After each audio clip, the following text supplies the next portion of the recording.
এতটা দ্রুত আমি কেকটা বানাইনি, অবশ্যই আমি এটাকে স্পিডটা বাড়িয়ে দিয়েছিলাম অনেকটাই। তো আমি এখানে যতটাই স্পিড বাড়িয়ে দিয়েছি ততটাই কিন্তু আস্তে আস্তে কেকটা করেছি। রিয়েলি কিন্তু এই কেকটা বানাতে মোটামুটি 4-5 ঘন্টা টাইম লেগে যায়, বাট এখানে আমি 1 মিনিটের মধ্যে করে দিয়েছি।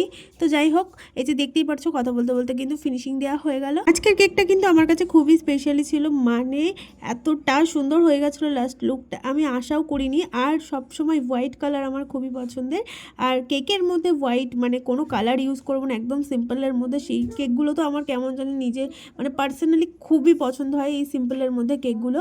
আর আমাকে কাস্টমার একটা রেফারেন্স পিকচার দিয়ে দিয়েছিলো, তো সেই হিসাবে আমি কেকটা বানাচ্ছিলাম। লাস্ট লুকটা যে এত সুন্দর হয়ে গেছিলো, আর সামনে থেকে জাস্ট ওয়াও লাগছে, মানে সামনে থেকে দেখলে বুঝতে পারতে, আমি ক্যামেরায় ঠিকমতো দেখাতে পারছি না, বাট সামনে থেকে খুবই সুন্দর লাগছিল।